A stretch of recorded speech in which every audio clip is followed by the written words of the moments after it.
Sir ನಮಸ್ತೆ. ಹೇಳಿ sir, ಏನು ಈ ಸಮಾಚಾರ? ಬಾರಿ ಯಾರಿಗೆ ಓಟ್ ಹಾಕಬೇಕು ಅಂತಿದ್ರೆ, ಯಾಕೆ ಹಾಕಬೇಕು ಅಂತಿದ್ರೆ? ನೋಡಿ ಸರ್, ಇದು ಗ್ರಾಮ ಪಂಚಾಯತಿ ಎಲೆಕ್ಷನ್ ಅಲ್ಲ, ವಿಧಾನಸಭಾ ಎಲೆಕ್ಷನ್ ಅಲ್ಲ, ಇದು ದೇಶದ ಎಲೆಕ್ಷನ್. ರಾಷ್ಟ್ರ ನಿರ್ಮಾಣಕ್ಕೆ ನಮ್ಮ ಮಕ್ಕಳ ಭವಿಷ್ಯದ ಎಲೆಕ್ಷನ್. ಅದಕ್ಕೋಸ್ಕರ ನಾವು ಯಾರಲ್ಲಿ ಸಮರ್ಥ ನಾಯಕರಿದ್ದಾರೋ, ಯಾರಲ್ಲಿ ದಿಟ್ಟ ನಿರ್ಧಾರ ತಗೊಂಥ ನಾಯಕರಿದ್ದಾರೋ, ಯಾರು ದೂರದೃಷ್ಟಿ ಇರೋ ನಾಯಕರಿದ್ದಾರೋ, ಯಾರು ಜಾತಿ ದೃಷ್ಟೀಕರಣ ಮಾಡೋದಿಲ್ಲ, ಸಬ್ಕಾ ಸಾಥ್ ಸಬ್ಕಾ ವಿಕಾಸ್ ಅನ್ನೋ ನಾಯಕರಿಗೆ ಹಾಕೋದು ಸರ್. ನೋಡಿರಿ, ದೇಶದ ಪ್ರಧಾನಿ ಆಗಬೇಕಂದ್ರೆ ಒಂದು ದಮ್ ಬೇಕು, ತಾಕತ್ತು ಬೇಕು. GST ಥರ ತಾಕತ್ತು ಯಾರಿಗಿತ್ತು ರೀ? ಏರ್ ಸ್ಟ್ರೈಕ್, ಸರ್ಜಿಕಲ್ ಸ್ಟ್ರೈಕ್ ಮಾಡೋ ತಾಕತ್ತು ಯಾರಿಗಿತ್ತು? ನೋಟ್ ಬ್ಯಾನ್ ಮಾಡೋ ತಾಕತ್ತು ಯಾರಿಗಿತ್ತು? ಆರ್ಟಿಕಲ್ 370 ಕಿತ್ತು ಕಾಶ್ಮೀರ ನಮ್ಮ ಇಂಡಿಯಾ ಕೂಡಿಸಿ ನಿಜವಾದ ಭಾರತ್ ಜೋಡೋ ಯಾತ್ರೆ ಮಾಡೋ ತಾಕತ್ತು ಯಾರಿಗಿತ್ತು ರೀ? ಆಮೇಲೆ ಎಲ್ಲರೂ ಮರ್ತಿದ್ದೀವಿ, ಕೋವಿಡ್ ಟೈಮಲ್ಲಿ 200 ಕೋಟಿ ವ್ಯಾಕ್ಸಿನ್ ಸ್ವದೇಶಿ ನಿರ್ಮಿತ ಮಾಡಿ 30 ಕೋಟಿ ವ್ಯಾಕ್ಸಿನ್ ಆಚೆ ರಫ್ತು ಮಾಡಿದ್ದಾರೆ. ಅಂಥ ತಾಕತ್ತು ಯಾರಿಗಿದೆ ರೀ? ಆಮೇಲೆ ಮೊನ್ನೆ ಚಂದ್ರಯಾನ ಆಯಿತು, ನಮ್ಮದು ಫಸ್ಟ್ ಸ್ಯಾಟಲೈಟ್ ಸೌತ್ ಪೋಲ ಇಳಿದಿದ್ದು. ಆ ಥರ ತಾಕತ್ತು ಯಾರಿಗಿದೆ ರೀ? ಅಂಥ ತಾಕತ್ತು ಬೇಕು. ಈಗ ನೋಡಿ, ನೀವೇ ಇಮೇಜಿನ್ ಮಾಡ್ಕೊಳ್ಳಿ, ಈಗ ರಾಹುಲ್ ಗಾಂಧಿ ಪ್ರಧಾನಿ ಆದರೆ, ಮಮತಾ ಬ್ಯಾನರ್ಜಿ ಹೋಮ್ ಮಿನಿಸ್ಟರ್ ಆಗ್ಬಿಟ್ಟು, ಅಖಿಲೇಶ್ ಯಾದವ್ ಏನಾದರೂ ಡಿಫೆನ್ಸ್ ಮಿನಿಸ್ಟರ್ ಆಗಿಬಿಟ್ರೆ ನಾವು ಇರೋಕ್ಕಾಗುತ್ತೆ ಅಂದರೆ ಇಲ್ಲಿ, ನಮ್ಮ ಮಕ್ಕಳು ಇರೋಕ್ಕಾಗುತ್ತೆ ಇಲ್ಲಿ?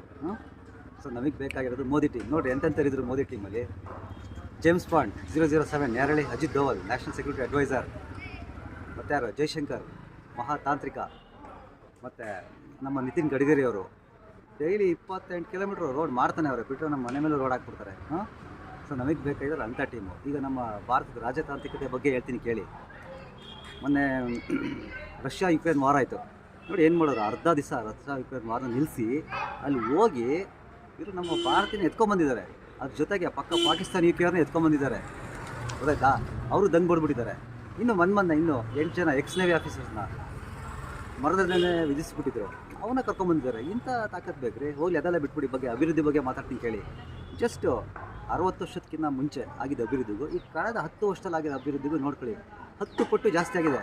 ಎಷ್ಟು 10 ವರ್ಷದಲ್ಲಿ? ಹಳ್ಳಿಗಳಾಗಿದ್ದಾವೆ, ಪ್ರತಿ ಮನೆ ಮುಂದೆನೂ cement road, Jal Jeevan mission ನೀರು, ಪ್ರತಿ ಗ್ರಾಮ ಪಂಚಾಯತಿನಲ್ಲಿ ಬ್ರಾಡ್ಬ್ಯಾಂಡ್ ಕನೆಕ್ಷನ್ ಸಿಕ್ಕಿದೆ. ಎಲ್ಲರೂ UPನಲ್ಲಿ ಅಲ್ಲೇ ತರಕಾರಿ ಮಾರೋದು UPನಲ್ಲಿ ಪೇಮೆಂಟ್ ಮಾಡ್ತಾ ಇದ್ದಾನೆ. ಆಮೇಲೆ ಮೊದಲು ಡೇಟಾ ಎಷ್ಟಿತ್ತು ರೀ? 2 GB ಡೇಟಾ ಎಷ್ಟಿತ್ತು? 200 ರೂಪಾಯಿ ತೊಗೊತಾ ಇದ್ವಿ. ಈಗ 1 GB ಡೇಟಾ ಬರೀ 5 ರೂಪಾಯಿ ಸಿಗ್ತಾಯಿದೆ.